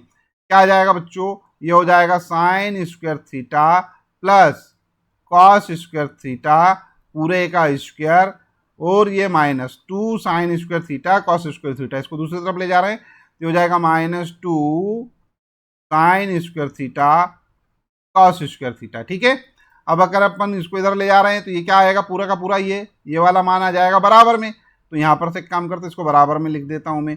यहाँ लिखते हैं अपन sine to the power 4 theta plus cos to the power 4 theta.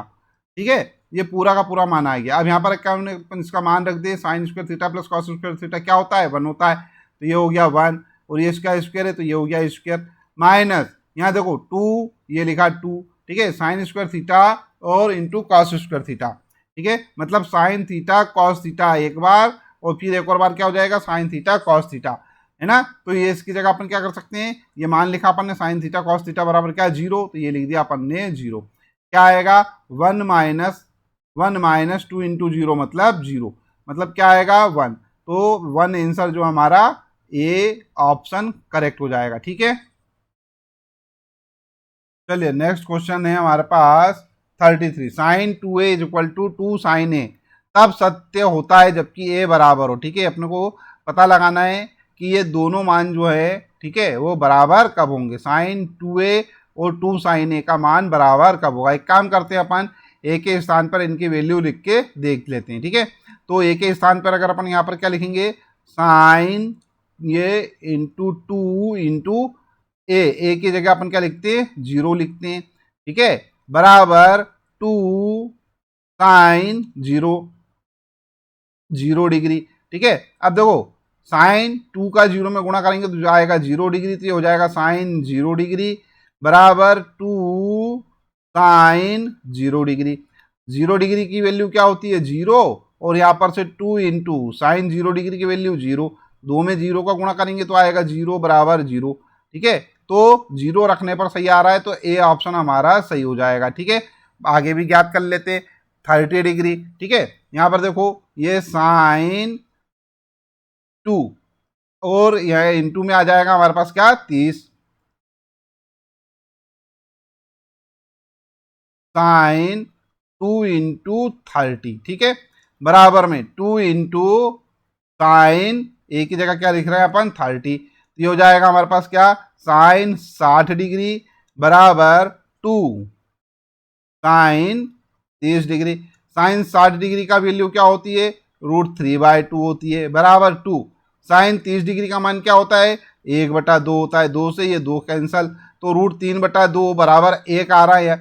ऐसा संभव है क्या, नहीं है, मतलब दोनों पक्ष क्या आ रहे हैं, बराबर नहीं आ रहे, जबकि यहाँ पर क्या आ रहे थे, दोनों पक्ष बराबर आ रहे थे, इसलिए ये वाला आंसर हमारा सही था। ठीक है, आगे बढ़ते हैं अपन नेक्स्ट 33 की तरफ। 34 क्या दे रखा है आपने को, 34 question, 4 tan theta is equal to 3, तो 4 sine theta minus cos theta, 4 sine theta plus cos theta बराबर है। ठीक है, तो एक काम करते हैं, यहाँ पर से देखो ये हमारे पास 4 tan theta is equal to 3 दे रखा है, तो यहाँ से हो जाएगा tan theta is equal to 3/4। ठीक है, और टेन क्या होता है बच्चों, यहाँ से अगर अपन देखें लाल कक्का मतलब क्या होता है, लंब बटा आधार, तो ये 3 क्या हो गया हमारा, लंब हो गया, और 4 क्या हो गया, आधार हो गया। करेक्ट है, और अपने को कर्ण निकालना है, तो कर्ण तो अपने को अच्छे से मालूम है, कर्ण का वर्ग बराबर क्या होता है, लंब का वर्ग प्लस आधार का वर्ग। ठीक है, अब कर्ण क्या हो जाएगा, यहाँ पर से देखो ये हमारे पास है 3, ठीक है, ये लिखा अपन ने कर्ण का वर्ग बराबर लंब कितना है भैया, 3 का वर्ग प्लस आधार कितना है, 4 का वर्ग, तो कर्ण का वर्ग निकालना है अपने को। ठीक है, ये हो जाएगा 9 और ये हो जाएगा 16, तो कर्ण जो है हमारा आएगा 25। ठीक है, कर्ण का वर्ग, तो कर्ण कितना हो जाएगा, कर्ण हो जाएगा हमारे पास 5। करेक्ट है, अब अपन निकाल सकते हैं क्या, देखो साइन थीटा, साइन थीटा का मान निकालना है अपने को, यहाँ दे रखा है, तो यहाँ लिखा मैंने साइन थीटा, साइन थीटा क्या होता है, लंब बटा कर्ण। ठीक है, तो ये हो जाएगा लंब, लंब कितना है 3, ठीक है, तो ये 3, कर्ण कितना आया 5, तो ये आ गया 3/5। उसके बाद देखो कॉस थीटा, ठीक है, cos theta, cos theta, cos theta क्या होता है, आधार बटा कर्ण, आधार कितना है 4 है, तो ये आ गया 4, कर्ण कितना निकाला 5 निकाला, तो ये 4/5। ठीक है, अब अपने को वैल्यू निकालना है 4 sine theta minus cos theta upon में 4 sine theta plus cos theta की। ठीक है, तो ये लिखा अपन ने 4 sine theta minus cos theta upon में है हमारे पास 4 sine theta plus cos theta. ठीक है, यहाँ पर एक काम करते हैं, इनके मान रख देते हैं। देखो बच्चों ये हो गया 4 गुणित साइन थीटा का मान, साइन थीटा 3/5, तो ये 3/5 माइनस कॉस थीटा का मान, कॉस थीटा 4/5, ये 4/5, यहाँ आ जाओ, ये हो गया 4 गुणित साइन थीटा का मान 3/5 माइनस कॉस थीटा का मान। ठीक है, माइनस नहीं प्लस ही है, प्लस है ना, प्लस 4/5। ठीक है, हल करते हैं, ये हो जाएगा हमारे पास, का एलसीएम भी ले लेते हैं साथ ही साथ में, ये हो जाएगा 4 त्रिक 12, तो ये आ जाएगा 12 माइनस 4। ठीक है, 4 त्रिक 12 और 12 माइनस 4 बटे में क्या आएगा 5। यहाँ आ जाओ 4 त्रिक 12 प्लस 4, तो ये 12 प्लस 4 बटे में आ जाएगा 5। ठीक है, ये 5 से ये 5 कैंसल, तो आएगा हमारे पास क्या 12 माइनस 4 बटे में आएगा 12 प्लस 4। ठीक है, अब 12 में से 4 अपन घटा रहे हैं, तो आएगा हमारे पास क्या 8, और यहाँ आ जाएगा कितना हमारे पास 12 और 4 16। ठीक है, 8 एकम 8 और 8 दूनी 16, 1/2, 1/2 आंसर हमारा सी ऑप्शन करेक्ट दिख रहा है, तो ये हमारा सही है। ठीक है,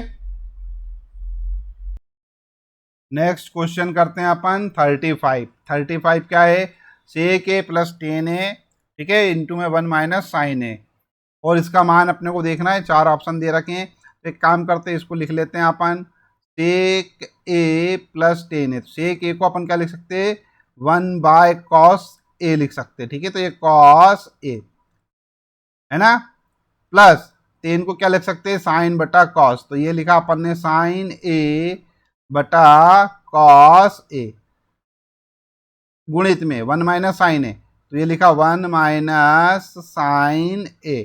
ठीक है, अब यहाँ बच्चों ध्यान दो, ये नीचे एक जैसा समान, एक समान दिख रहे हैं कॉस ए, तो ये एलसीएम आ जाएगा, तो क्या आएगा हमारे पास 1 प्लस साइन ए बटे में आ जाएगा कॉस ए, ठीक है, ब्रैकेट बंद। यहाँ क्या आ जाएगा 1 माइनस साइन ए, और पूरे के बटे में लिखना चाहो तो 1 लिख दो, ठीक है, ताकि अपन यहाँ पर ऊपर ऊपर की संख्याओं का गुणा करके लिख सकें। देखो a plus B into A minus B क्या होता है, A square minus B square, ठीक है। तो यहाँ पर से क्या आ जाएगा 1 का स्क्वायर माइनस साइन स्क्वायर ए, और अपॉन में क्या आ जाएगा ये वाला कॉस ए, ये कॉस ए। अब देखो ये 1 का स्क्वायर तो क्या होता है, 1 का स्क्वायर तो 1 ही होता है ना, तो 1 माइनस साइन स्क्वायर ए, 1 माइनस साइन स्क्वायर ए क्या होता है, कॉस स्क्वायर ए, ठीक है। तो ये क्या हो जाएगा हमारे पास कॉस स्क्वायर ए, और अपान में क्या है कॉस ए है, ये एक से ये वाला कैंसिल हो जाएगा, तो हमारे पास क्या बचेगा कॉस ए बचेगा, करेक्ट है, ठीक है। कॉस ए कहीं दिख रहा है क्या, ये वाला ऑप्शन सही है, हमारा डी नंबर का ऑप्शन करेक्ट, ठीक है। नेक्स्ट क्वेश्चन है थीटा बराबर 45 डिग्री हो तो 1 minus cos 2 theta upon 1 minus 2 theta का मान है, ये अपने को निकालना है। यहाँ पर बच्चों ये जो थीटा दे रखा है इसकी जगह अपन क्या करेंगे 45 डिग्री लिख देंगे, तो क्या हो जाएगा, देखो यहाँ पर काम करते हैं, ये 1 माइनस कॉस 2 इंटू 45 डिग्री, ठीक है, और अपॉन में आ जाएगा हमारे पास क्या साइन 2 इंटू 45 डिग्री, ठीक है। अपन जब इसको सॉल्व करेंगे तो क्या हो जाएगा 1 माइनस ये 2 गुणित 45 मतलब 90 हो जाएंगे, तो ये हो जाएगा कॉस 90 डिग्री, और ये अपॉन में आ जाएगा साइन 90 डिग्री। मेरे प्यारे बच्चों यहाँ पर ध्यान दो, ये कॉस 90 डिग्री है, कॉस 90 डिग्री का मान होता है 0, तो ये 1 माइनस हो जाएगा 0, और साइन 90 डिग्री का मान होता है 1, तो ये आ जाएगा हमारे पास क्या 1 अपॉन 1, मतलब ये कितना आएगा 1 आएगा, ठीक है। और अब अपन एक काम करते हैं, यहाँ पर देख लो ये साइन में 1 जो है, ठीक है, ये जो एक है, ठीक है, ये क्या होता है साइन 90 डिग्री का मान होता है, ठीक है, अपने को अच्छे से मालूम है।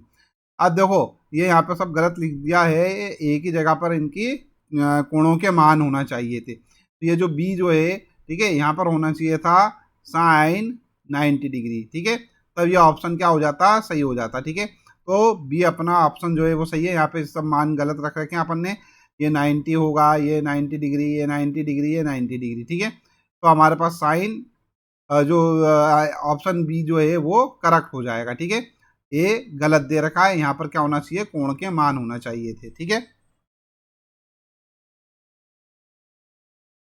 अगला नंबर है एक ऊर्ध्वाधर छड़ की लंबाई तथा इसकी छाया की लंबाई का अनुपात 1:√3 हो तो सूर्य का उन्नयन कोण है। देखो बच्चों सबसे पहले तो मैंने काम करते हैं, ये मान लिया अपन ने कोई छड़ है जो कि क्या है ए बी के बराबर है, ठीक है। अब उसके बाद अपन बात करते हैं, यहाँ पर आगे बढ़ते हैं, ठीक है, ये जो छड़ है, ठीक है, इसकी छाया की लंबाई जो है, ठीक है, छाया की लंबाई जो है वो 1 अनुपात लंबाई और छाया के जो वो दे रखा हमारे को अनुपात, वो 1:√3 है, तो मतलब ये वाला जो मान है ये 1 होगा, और ये वाला जो मान है ये क्या होगा √3 होगा, करेक्ट है। अपन एक काम करते हैं, ऐसा कोई मान निकालते हैं जिसमें लंब और यहाँ पर जो उसका आधार आ रहा हो, कर्ण का मान तो है ही नहीं हमारे पास, ठीक है। तो यहाँ पर से लिखते हैं लंब बटे में आधार, ठीक है, और ये किसका मान होता है लंब बटा आधार टेन थीटा का मान होता है, तो ये हो जाएगा हमारे पास क्या टेन थीटा, ठीक है। लंब हमारे पास 1 है और आधार क्या है √3 है, ठीक है, और ये हो जाएगा हमारे पास क्या टेन थीटा। अब यहाँ पर बच्चों ध्यान दीजिएगा थोड़ा, ये 1/√3 टेन में किसका मान होता है टेन 30 का मान होता है, तो ये हो गया टेन 30, और ये हो जाएगा हमारे पास क्या टेन थीटा। तो ये जो थीटा वाला हमारे पास जो मान है वो किसके बराबर आ जाएगा 30 के बराबर आ जाएगा, तो यहाँ 30 डिग्री कहीं दिख रहा है क्या, ये दिख रहा है, तो आंसर हमारा क्या होगा ए नंबर का ऑप्शन हमारा क्या होगा करेक्ट होगा, ठीक है। चलिए नेक्स्ट क्वेश्चन देखते हैं अपन 38। 10 मीटर ऊंची मीनार के शिखर से पृथ्वी पर एक बिंदु का अवनमन कोण, ठीक है, अवनमन कोण कितना दे रखा है, 30 डिग्री है। बिंदु की मीनार के आधार से दूरी ज्ञात कीजिए। मान लेते ये हमारे पास क्या है, कोई मीनार है, ठीक है, और यहाँ पर कोई व्यक्ति खड़ा हुआ है, ठीक है।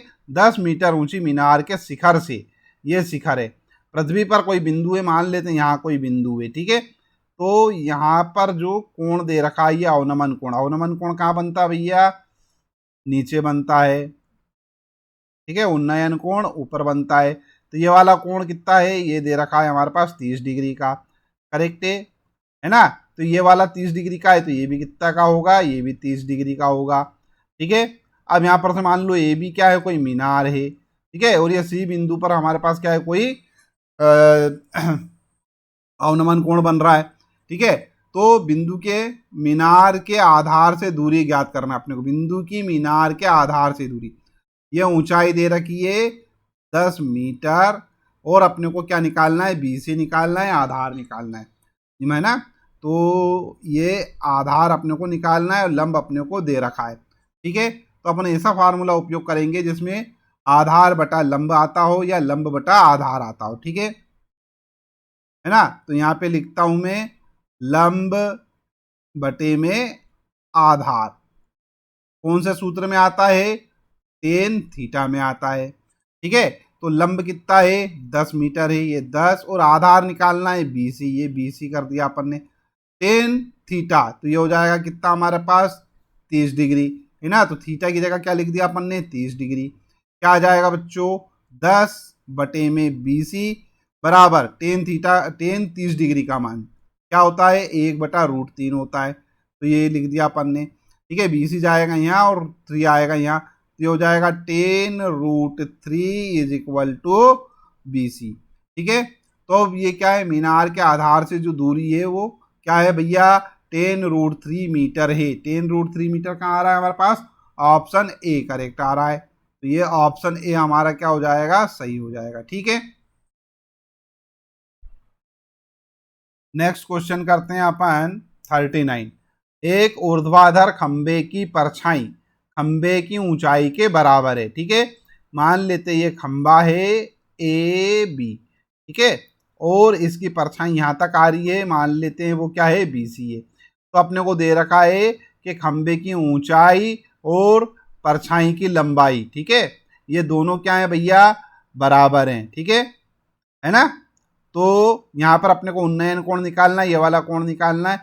देखो ये ए बी जो है, ठीक है, ये लंब है जो कि मान लेते हैं अपन एच है, और BC जो है ये भी एच ही होगी, क्यों, क्योंकि बोल रहा है वो कि जो खंबे की जो परछाई है वो खंबे की ऊंचाई के बराबर है, ठीक है। तो ये इस प्रकार से एच और ये भी एच है ना। फार्मूला लगा देते हैं अपन, लंब बटा आधार, ठीक है। लंब बटा आधार क्या होता है, टेन थीटा होता है। लंब कितना है, एच है, आधार कितना है, एच है। टेन थीटा अपने को ज्ञात करना है, तो उसको ऐसा का ऐसा रहने देती है। एच बटा एच क्या होता है, 1 हो जाएगा, ठीक है। और ये क्या हो जाएगा, टेन थीटा। अब ये 1 10 में किसका मान हो सकता है, 45 डिग्री का मान होता है। तो यहाँ पे लिखता हूँ मैं 10 45 डिग्री बराबर में क्या, ये टेन थीटा। तो थीटा बराबर क्या आ गया, 45 डिग्री। तो हमारा अवनमन कोण क्या हो जाएगा भैया, सॉरी उन्नयन कोण क्या हो जाएगा भैया, 45 डिग्री हो जाएगा, ठीक है। और एक चीज और यहाँ पर याद रखो आप, कोई भी मीनार हो, कोई भी खंबा हो, कोई भी वृक्ष हो, या कोई भी इमारत हो, उसकी छाया की लंबाई, उसकी छाया की लंबाई अगर मान लो मीनार या जो भी दे रखी हो इमारत उसकी ऊंचाई के बराबर हो, ठीक है, तब यहाँ पर जो थीटा कोण बनेगा वो 45 डिग्री ही बनेगा। तो इतना हल करके देखने की जरूरत नहीं है अपने को, सीधा सीधा अपन क्या करेंगे, 45 डिग्री पर निशान लगा देंगे, ठीक है। वही ऑप्शन हमारा क्या होगा, सही होगा। नेक्स्ट क्वेश्चन देखते हैं अपन, यदि एक बिंदु P से केंद्र O वाले किसी वृत्त पर PA PB स्पर्श रेखाएं परस्पर 80 डिग्री के कोण पर झुकी हैं तो कोण POA बराबर है, ठीक है। चलिए अपन इसको ज्ञात करते हैं, बहुत ही इजी क्वेश्चन है। ये हमारे पास कोई वृत्त है जिसका केंद्र क्या है, ओ है। ठीक है, अब यहाँ पर थोड़ा बच्चों ध्यान दीजिएगा। मान लेते हैं हम यहाँ से ये स्पर्श रेखा है, इस प्रकार से बन रही है। ठीक है, ये दो स्पर्श रेखाएं, मान लेते हैं ये बिंदु पी है। ठीक है, और ये ए है और ये बी है। ठीक है, ए से ओ को मिलाएंगे तो भैया ये जो है ओ ए लंब हो जाएगा पी ए पर, अपने को अच्छे से मालूम है त्रिज्या स्पर्श रेखा पर लंब होती है। इसी प्रकार से ये भी हो जाएगा हमारे पास 90 डिग्री का कोण। ठीक है, एक तो चीज ये हो गई। दूसरी बात, अब यहाँ पर ध्यान दो, क्या बोल रहा है, कोण पी ओ ए बराबर है। अपने को एक काम करो, ये पी को ओ से मिला देंगे अपन, ये इस प्रकार से मिलाया अपन ने। ठीक है, तो कोण पी ओ ए, मतलब ये हमारे पास ये वाला जो कोण है इसको अपने को ज्ञात करना है, पी ओ ए को ज्ञात करना है। ठीक है, तो बच्चों यहां पर ध्यान दो, अपने को दे रखा है क्या कि यहां पर से स्पर्श रेखाएं परस्पर 90 डिग्री के कोण पर झुकी हुई हैं। तो सॉरी 80 डिग्री के कोण पर झुकी हुई हैं। तो कहने का तात्पर्य है कि ये वाला जो कोण है ये कितना है, ये 80 डिग्री का है। ठीक है, तो ये वाला पूरा कोण इसकी बात करते हैं अपन, ये पूरा कोण कितने का हो जाएगा, 100 डिग्री का हो जाएगा। करेक्ट है। अब यहां पर ध्यान दो बच्चों, ये पी बी और पी ए ये दोनों क्या हैं, बराबर हैं। ठीक है, ये क्या है, बराबर है। ये वाली रेखा और ये भी बराबर है, क्यों, ये त्रिज्याएं हैं। ठीक है, और पी ओ तो पी ओ के बराबर ही है। तो इसका मतलब ये हुआ कि ये जो दोनों त्रिभुज हैं ये सर्वांग सम त्रिभुज हैं। और अपने को मालूम है अच्छे से कि सर्वांग सम त्रिभुजों के जो कोण होते हैं, ठीक है, जो संगत कोण होते हैं वो क्या होते हैं, बराबर होते हैं। तो ये वाला कोण और ये वाला कोण, ये दोनों कोण क्या होंगे भैया, बराबर होंगे। तो अगर मान लो पी ओ ए निकालना है अपने को ये, ठीक है, तो ये अगर पूरा का पूरा 100 डिग्री का हो रहा है तो ये आधा कितना हो जाएगा, 50 डिग्री का हो जाएगा। तो हमारा ऑप्शन क्या आएगा, सही, ए ऑप्शन हमारा करेक्ट रहेगा। ठीक है, नेक्स्ट क्वेश्चन देखते हैं। यदि त्रिज्या आर सेंटीमीटर वाले एक वृत्त के एक त्रिज्या खंड का कोण 0 डिग्री हो है तो त्रिज्या खंड का क्षेत्रफल होगा। अब अपने को यहां पर निकलना है, ये 0 डिग्री नहीं होना चाहिए, इसको थीटा होना चाहिए, क्योंकि अगर 0 डिग्री हो जाएगा तो भैया पूरा मान क्या हो जाएगा, 0 हो जाएगा, है ना। तो ये क्या होना चाहिए, थीटा होना चाहिए, थीटा डिग्री होना चाहिए। तो सीधी सी बात है, त्रिज्या खंड के क्षेत्रफल का सूत्र पूछा है इसने, क्या होता है वो, पाई आर स्क्वायर थीटा अपॉन में आ जाएगा 360। ठीक है, ये हमारा पास ए नंबर का ऑप्शन करेक्ट हो जाएगा। ठीक है, तो सही ऑप्शन ये हो गया हमारा। नेक्स्ट क्वेश्चन देखते हैं।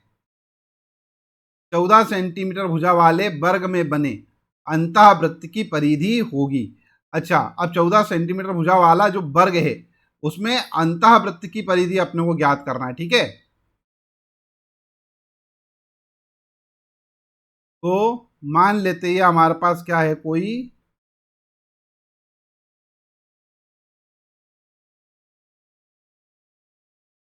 वर्ग है। ठीक है, अब इस वर्ग में क्या बोल रहा है वो, इसके अंतःवृत्त, अंतःवृत्त मतलब अंदर की साइड क्या होगा, कोई वृत्त बनेगा। मान लेते हैं इस प्रकार से कोई वृत्त बना हुआ है। ठीक है, ये इस प्रकार से कोई हमारा क्या है, वृत्त बना हुआ है। ये मान लेते हैं यहाँ पर इसका कोई केंद्र है। ठीक है, अब यहाँ पर ध्यान दो बच्चों, 14 सेंटीमीटर भुजा है टोटल किसकी, वर्ग की।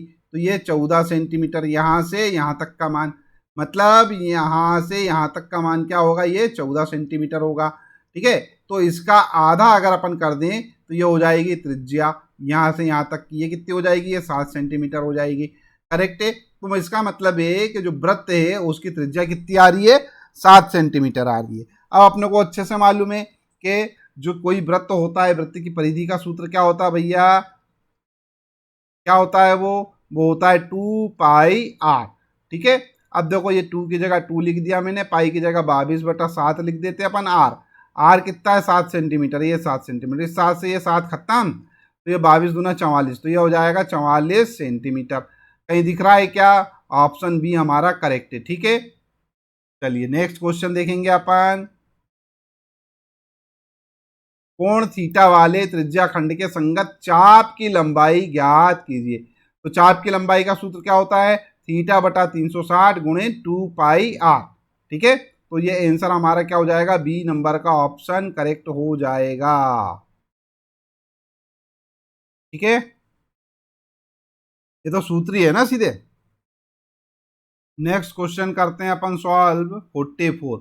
एक सुराही निम्नलिखित का संयोजन है, एक गोला और एक बेलन,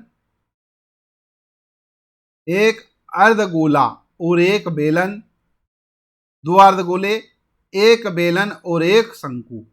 ठीक है, तो अब ये सुराही तो अलग अलग आकार की बनती है।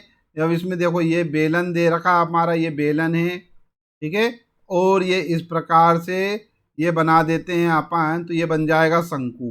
ठीक है, तो बेलन और शंकु ये भी आंसर हो सकता है। ठीक है ना, और गोला और बेलन। ठीक है, तो ये इस प्रकार से कोई गोला बन गया यहाँ पर, और इसके ऊपर एक बेलन लग गया ये, तो ये इस प्रकार से भी बन सकता है। ठीक है, तो अब हमारे पास क्या है भैया, दो में से कोई सा भी आंसर सही हो सकता है। एक तो ये हो सकता है और एक ये हो सकता है। ठीक है, अब दोनों में से ज़्यादा सही कौन सा रहेगा, वो अपन ये वाला ले लेते हैं। ठीक है, और दूसरी बात अपन इसको सही मानेंगे, उसका कारण भी है। क्या क्या बोल रहा है, एक बेलन और शंकु, मतलब बेलन ऊपर आ जाएगा और शंकु नीचे आ जाएगा, तो ये डी ऑप्शन हमारा सही है। ठीक है, आगे बढ़ते हैं अपन।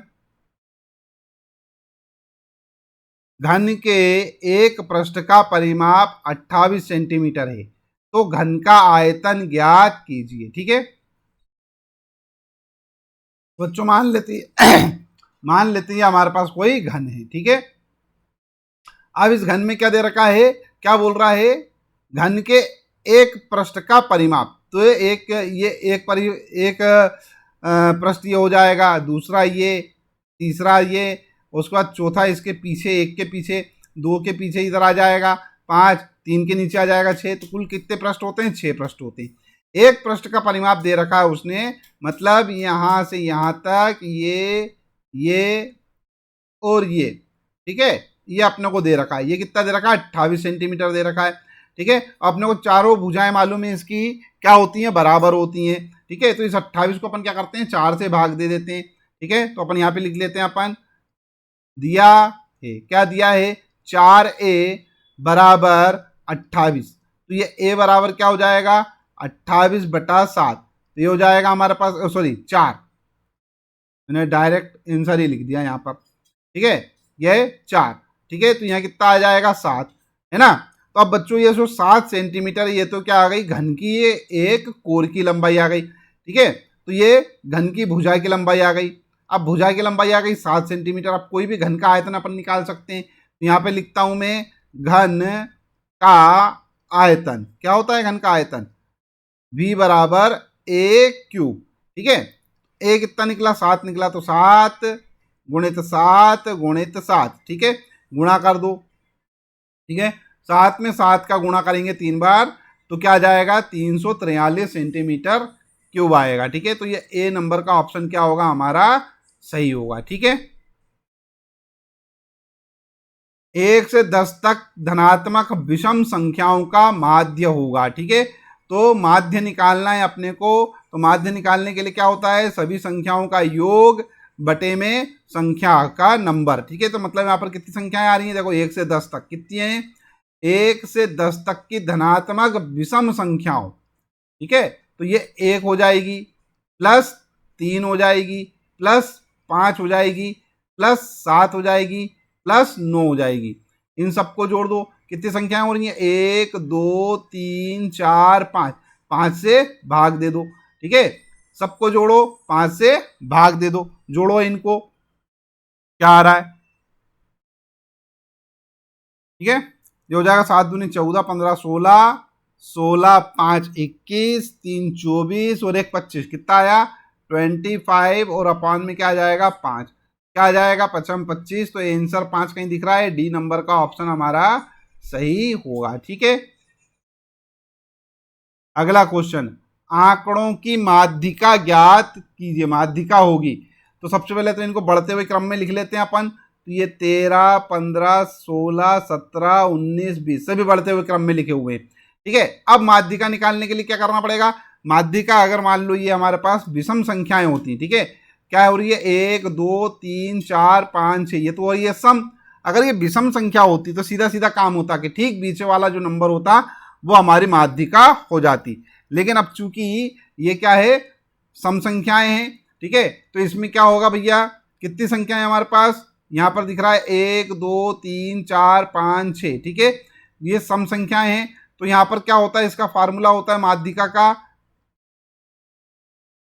माध्यिका का सूत्र, ठीक है, क्या होता है NY2 मान प्लस N+1/2 या N/2 प्लस 1वां मान।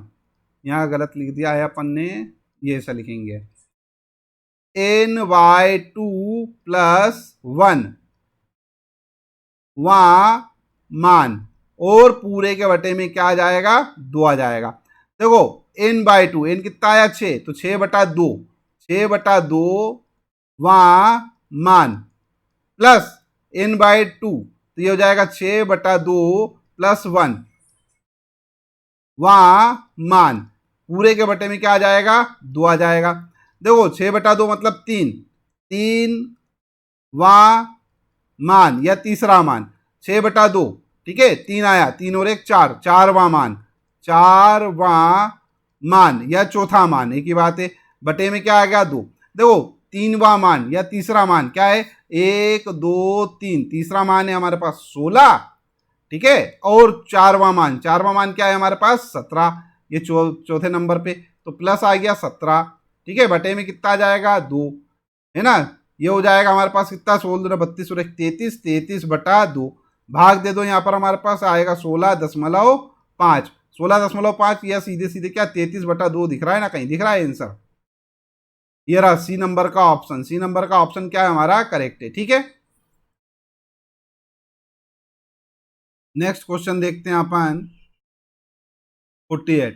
यदि कुछ प्रेक्षणों का माध्य 27 तथा बहुलक 45 है तब माध्यिका होगी, ठीक है। देखो बच्चों, अपनों को अच्छे से मालूम है क्या कि माध्य बराबर क्या होता है, 3 गुणित माध्यिका माइनस 2 बहुलक, ठीक है, ये फार्मूला है ना।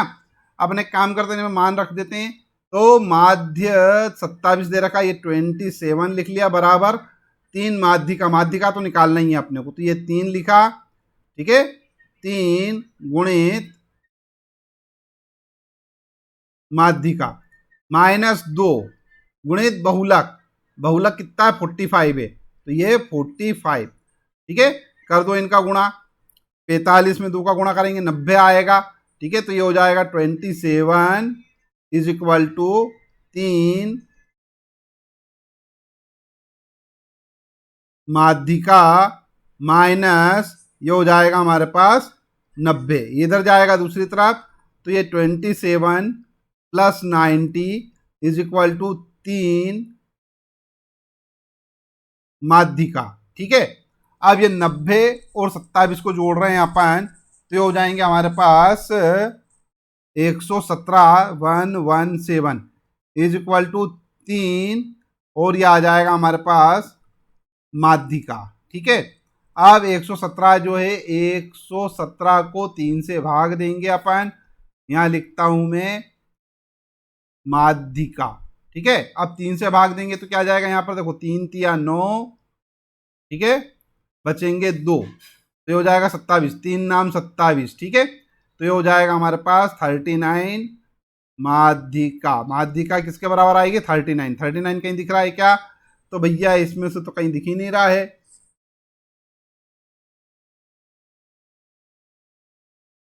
जब कहीं है ही नहीं तो सीधा से क्या लिखेंगे अपन, डी नंबर का ऑप्शन करेक्ट, इनमें से कोई नहीं, ठीक है। अगला देखते हैं अपन जब एक पांसे को फेंका जाता है तो 3 से छोटी एक विषम संख्या आने की प्रायिकता है। ठीक है, अब देखो 3 से छोटी दो संख्याएं, एक तो 1 है और एक 2 है, लेकिन अब ये क्या बोल रहा है कि वो संख्या क्या होनी चाहिए, विषम होनी चाहिए। तो ऐसी क्या मिली अपने को, एक ही संख्या मिली। ठीक है, अब प्रायिकता अपने को अच्छे से मालूम है, क्या, अनुकूल परिणामों की संख्या बटे में कुल परिणामों की संख्या। तो कुल परिणाम कितने बनेंगे भैया, पांसा फेंक रहे हैं, पांसे में 1 से लेकर 6 तक तो कुछ भी आ सकता है, तो कुल संख्याएं कितनी हो गई, 6। ठीक है, और अनुकूल परिणाम कितने हो गया हमारे पास, 1, तो उत्तर आएगा हमारे पास 1/6। कहीं दिखाई दे रहा है क्या, ये रहा, ऑप्शन ए हमारा करेक्ट हो जाएगा। उसके बाद आगे बढ़ते हैं 50 नंबर, एक सिक्के को 2 बार उछाला, कम से कम एक चित आने की प्रायिकता कर ज्ञात कीजिए। देखो बच्चों, जब अपन क्या करते हैं, सिक्के को उछालते हैं, 2 सिक्कों को उछाल रहे हैं, ठीक है, या एक सिक्के को 2 बार उछाला, एक ही बात है, या 2 सिक्कों को एक साथ उछालो। ठीक है, जब एक सिक्के को 2 बार उछाल रहे हैं तो क्या होगा, पहली बार में या तो टी आ जाए और दूसरी बार में टी आ जाए। ठीक है, और पटपट आ जाए, और या फिर क्या आ जाए, एक बार में पट आ जाए, दूसरी बार में चित आ जाए। ठीक है, या फिर क्या आ जाए, यहाँ पर पहली बार में चित आ जाए और फिर हमारे पास पट आ जाए, और फिर क्या आ जाए, दोनों ही चित आ जाए। ठीक है, अब क्या बोल रहा है, कम से कम एक चित आना चाहिए। तो कहाँ आ रहा है एक चित, कम से कम एक यहाँ आ रहा है, यहाँ आ रहा है, यहाँ आ रहा है, मतलब कितनी बार आ रहा है, 3 बार आ रहा है। तो अनुकूल परिणाम हमारे पास कितने हो गए, 3, तो कुल परिणाम कितने हो गए, 1 2 3 4। ठीक है, तो ये अनुकूल परिणामों की संख्या ऊपर लिखते हैं अपन और कुल परिणामों की संख्या नीचे लिखते हैं। तो अनुकूल परिणाम हमारे पास 3 और कुल परिणाम कितने, 4, तो 3/4, 3/4 ऑप्शन दिख रहा है हमारे पास, क्या, ऑप्शन सी। ठीक है, तो आई होप अभी तक मैंने आपको जो बताया है वो अच्छे से समझ में आ गया होगा। मेरे प्यारे बच्चों, ये जो 50 मैंने क्वेश्चन करवाए हैं, ठीक है, ये 50 बहुविकल्पीय प्रश्न करवाए हैं, बहुत ही ज़्यादा महत्वपूर्ण है और आपकी परीक्षा में आ सकते हैं। इनमें से कोई ना कोई जरूर पूछा जाएगा। अगर मान लो 20 अंक का पूछा जा रहा है ना आपके बहुविकल्पीय प्रश्नों में से, तो लगभग सारे प्रश्न इसमें से आएंगे, कम से कम 15 तो आएंगे ही आएंगे। इसलिए इस वीडियो को शुरू से आखिरी तक तो देखना था, आपने देख ही लिया। ठीक है, अच्छा लगा हो तो वीडियो को लाइक कर दीजिए, चैनल सब्सक्राइब ना किया हो तो चैनल सब्सक्राइब कर लीजिए, साथ ही साथ में नोटिफिकेशन वाला जो बेल आइकन है उसको जरूर प्रेस कर दीजिएगा। ठीक है, इस वीडियो को अपने फ्रेंड्स के साथ जरूर शेयर कीजिए जो क्लास 10th में स्टडी कर रहे हैं। वीडियो देखने के लिए धन्यवाद। Thank you very much.